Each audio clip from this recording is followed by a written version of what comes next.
السلام عليكم ورحمة الله وبركاته، ازيكم عاملين ايه؟ معاكم عمرو فايز. ولودي. النهاردة بقى هنقدم لكم صينية فراخ بالبطاطس ايوه. ورز بالشعرية. ايوه.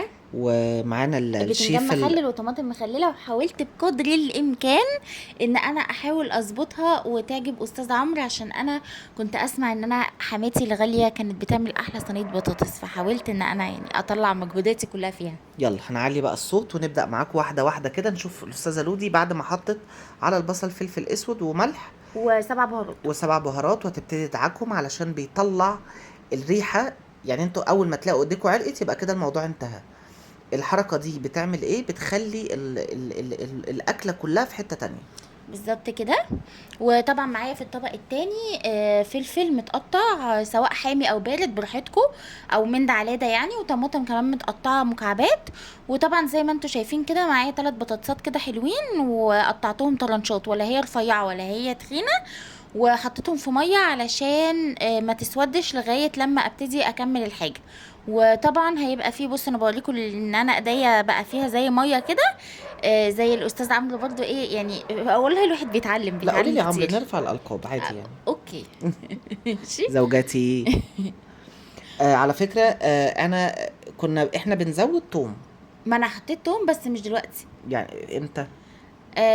مش فاكره الصراحه، يعني هنفتكر واحنا مع بعض، بس انا حطيت توم طبعا. حطيت في الخلطه دي. انا حطيت فيها، انت دي غالبا انت حطيت الفيديو، مش مشكله هنشوف. ماشي. هنا كنت حاطه في الكبه بصلايه تانية وطماطم، بس مش كتير، ما تبقاش صلصه يعني. وحطيت معاها توم، وحطيت معاها توابل، برضو ملح وفلفل اسود وسبع بهارات. وظبطتها كده، وبعدين هبتدي ان انا اخد من التتبيله دي، اتبل بيها البطاطس بالخضار بتاعي كله. وكمان اتبل بيها الفراخ بقى من تحت الجلد، ومن الفراخ من جوه وكله، علشان الفراخ تبقى طعمها متبل. وفي نفس الوقت لما بعمل البطاطس من غير الطماطم القليله دي، انا بحبش اعملها بطماطم كتير تبقى حمرا، بس من غير الطماطم القليله دي بحس ان هي ني فاهمين. بالظبط. هنا بقى حطيت الصينيه اللي انا هشتغل فيها، وحطيت فيها حبه زيت على حته زبده، واسيبهم لغايه لما يسخنوا، وبعدين نبتدي ننزل بالخضار بتاعنا، البصل الاول وبعدين باقي الخضار. حلو. بصوا المعلقه بتاعتي احنا بتضحك لكم ازاي. انا مرة عملت دي الصينية كده اللي على النار، اللي هي متشوحة وبس. احنا على طول بنعملها ني في ني. يعني مرة واحدة بنطبق الصينية وبنحطها تاخد غلوتين، ونبتدي بقى خلاص في الفرن. هو انا للاسف النايف دي ما بتظبطش معايا، يعني انا من ساعه ما احنا اتجوزنا عملتها كذا مره، ما حسيتش ان هي نالت اعجاب الشيف عمرو القدير الجميل. بلاش الشيف، قلنا نرفع الأرقام. اوكي. بس هشوح بقى البصل كويس قوي، وبعدين هنزل عليه بباقي الخضار. يفضلي بقى تشوحي كده لغايه ما تشمي الريحه بتاعته، لغايه ما يبقى بس يدخل على المرحله بتاعت ان هو يدبل ويبقى شفاف سيكه كده يعني. والريحة طالعة. يعني بالظبط هي كده. الريحة دلوقتي طالعة. وطبعا انت حطيتي التوابل، جوز الطيب والحاجات دي. اه. هو انت مصورها بس انا غيرت غالبا. ممكن. مش بس مش مشكله. انا هحط لك القناه بتاعتي عندك على الموبايل علشان يبقى الموضوع سهل. اوكي. يا اما نشتري موبايل عادي يا لودي جديد للقناه. اه يا سلام. انا يوتيوبر وانت يوتيوبر، ف ايه الموبايل ب30,000؟ مثلا. ده لا، اجيب آه. لك بكره واحد الصبح قبل ما انزل الشغل ان شاء الله. اوكي، او سيبهم لي على التسليحه وانا بنزل هتعبك طيب ليه. مفيش مشكله. هنا بقى حطيت بقيه الخضار، هبتدي بقى ايه ان انا اشوح برضو فيهم كويس قوي، ويدخلوا كده مع البصل، ويبتدوا ينزلوا العصاره بتاعتهم. تمام. وبعدين نحط بقى البطاطس كمان.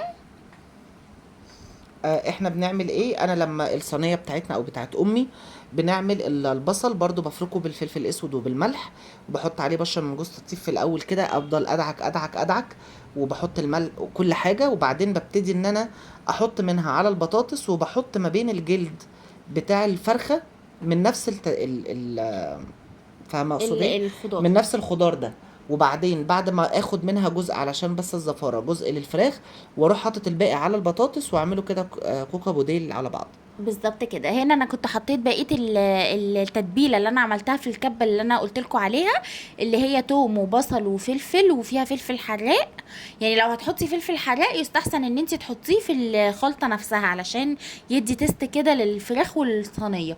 هنا بقى بحط البطاطس، باخدها من الميه. طبعا البطاطس دي انا قشرتها وغسلتها كويس قوي قبل ما اقطعها، وبعدين قطعتها وسبتها في الميه بتاعتها لغايه لما ابتدي في الاكل بتاعي، علشان ما تسودش، بس تبقى الحاجه في نفس الوقت جاهزه وسهله عليا.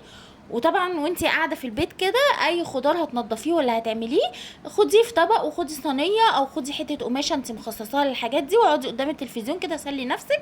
مش لازم توحدي نفسك ليل تحت ونهار المروحه يعني. مش لازم توحدي نفسك ليل ونهار في المطبخ وانتي واقفه على رجلك، فاهمه؟ بس هنا بقى حطيت البطاطس، هحاول بقى ان انا اقلبهم تتبيله تقليبه حلوه كده عشان كده كده كل ده على النار. بالظبط، عشان كله يخش في بعضه. وعلى فكره الحركه بتاعت ان احنا نحطها على النار دي، لما هنحط بق ميه كمان هتخلي الفراخ تمسك نفسها وتاخد تسويه سيكه. هنحط طبعا مكعب مرقه كمان اهو، عشان ابقى بقول لكم كل الخطوات. وهتخلي البطاطس تخش في السوا سيكه، لان يا سبحان الله اللي ني في ني دي الفراخ بتستوي الاول والبطاطس بتفضل ناشفه. لا انا خالص. معايا بتطلع كده، فانا ما اعرفش، يمكن علشان انا بعمل احنا، حاجه غلط. لا انا بعمل نفس بس انا ما بعملش على النار، انا بعمل كله بره، واروح واخد الصينيه بالفراخ بحطها على النار من فوق، اديها غلوه، ممكن. والميه بحطها ما ساعات سخنه او انا ما ساعات. بحطلها، ما بديهاش غلوه من فوق. لا ما انا عشان كنت كده. بعملها ني في ني كلها لا وادخلها الفرن. لا انا ساعات ما بنحطش الميه، ساعات بحط ميه وساعات لا. بصوا. واللي ما بحطش الميه، الغلوه اللي من فوق دي، مم. كل حاجه احنا حاطينها من بصل ومن فلفل ومن طماطم بتنزل الميه بتاعتها، فبتبتدي تشرب البطاطس مع الغلوه دي، البطاطس بقى تشرب تنزل الفرن تستوي. بصوا، هو عامه احنا هنعرف هو بيعمل ايه، لان انا صينيه البطاطس بالفراخ دي من الحاجات اللي انا نفسي ادوقها من ايد عمرو الصراحه، وانا بعترف له انا بعملها دلوقتي حلوه جدا على وهو فكره. بيتكلم معايا وهو ما يعرفش الموضوع ده. هنا بقى حطيت الفراخ. اعملها لك بكره، لا بكره بعد. بصوا، هو احنا اصلا خليها اي وقت، حتى لو اجازه في العيد حتى، بس انا مفيش كوكو. احنا ما بناكلش فراخ عشان في يعني مشكله، فبعد الفيديو ده اذنكم قديم. تقولوا لي هو بجد في مشكله في الفراخ ولا لا. يعني نشتري فراخ عادي ولا لا؟ هنا حطيت الفراخ. انا طبعا الحته دي برضو التصوير بتاعها مقلوب، بس مش مشكله خالص. هنا بقى بعد ما هي غليت حطيتها على الرخامه شويه على بال ما افتح الفرن واحطها في الفرن. وعايزه اقول لكم ان انا الصينيه دي انا اول لما جبتها، وانا لسه بجيب الحاجات بتاعتي قبل الجواز، انا جايبه الصينيه دي مخصوص عشان صينيه البطاطس بالفراخ، علشان هي يا دوبك واخده الوركين كده ومحندقه وجميله. بعمل فيها كل حاجه تقريبا الصينيه دي.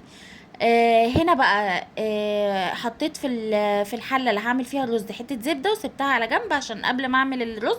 يعني لما طلعت الزبده اخد منها لصينيه البطاطس، طلعت الحله كمان. وهنا بقى الخلطه اللي انا قلت لكم عليها اللي كان الفيديو بتاعها مقلوب، بس مفيش مشكله، دي مفيش اي التتبيله حاجه بتاعت حصلت. الفراخ. انتوا مش غرب. هنا حطيت توم وفلفل، وهحط كمان بصل. ولا لا، دي التتبيله التانية، معلش انا اسفه. انا صح. انا اسف. عمرو احنا صح. صح. شفتوا الظلم. التتبيله بقى دي مكان التتبيله الاولانيه حطيت التوم وحطيت الفلفل علشان اعمل الدقه بتاعه البتنجان. دقه البتنجان انا بحط عليها في ناس بتقولي انت بتحطي توابل كتيره جدا، بس هي بتطلع مظبوطه، وكل اللي دق البتنجان اللي انا بعمله بيقول عليه حلو الحمد لله.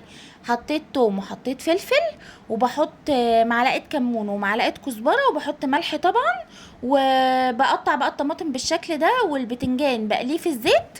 في ناس بتعمله مسلوق بس ما بحبهاش. هو بيفرق على فكره الكزبره، انا عمري ما اكلتها بكزبره، وعمري ما عملت بتنجان بكزبره، بس فعلا التست بتاعها بيبقى عالي شويه. ولو اقول لكم بقى، لو عايزين تزودوا الدنيا وتدلعوا الدنيا كده، لو عندكم جزر ابشروا جزرايه بتبقى خطيره، ومعلقتين خل وعصير ليمونه، تقلبوهم في بعض كويس قوي، وتبتدوا تحشوا البتنجان بعد ما يطلع من الزيت بحاجه بسيطه، عشان التتبيله لما بتتحشي في البتنجان وهو لسه دافي بيطلع تحفه، وبياخد كده ويدي مع بعض عشان لو هتاكلوه في نفس اليوم.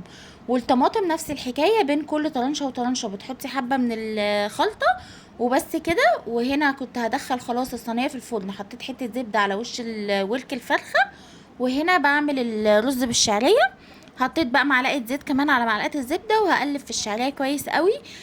من التريك. ولو انتوا عاملين عزومه، بعد البتنجان ما بيطلع من الزيت وهو ملهلب، طبعا بتبقوا فاتحينه الاول، بتحشوا بسرعه التتبيله بتاعته، وتروحوا جايبين حزمه بقدونس مقطعينها صغير جدا، وتدحرجوا فيه البتنجانه فبيلزق، يا اما بتبقى من الحته بتاعه القعر دي، بيبقى شكلها حلو والطعم برضو بتاعها بيبقى الطف للعزومات. طبعا من التريكات الاساسيه لاي واحده بتعمل رز ان هي تقلب الرز بالشوكه، علشان لما بيتشرب وبيتقلب بمعلقه او بيتقلب بسباتولا بيطلع ملزق في بعضه، لكن الشوكه بيطلع مفلفل وحلو.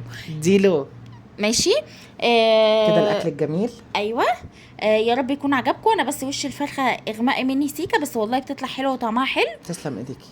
الف شكر. يا رب الفيديو يكون عجبكم، ولو الفيديو عجبكم ما تنسوش تعملوا لايك وشير وسبسكرايب للقناه، ومحتاجين دعاوي منكم بحق الايام المفترجه اللي احنا فيها، واستنوا الفيديو الجديد بكره ان شاء الله. باي باي.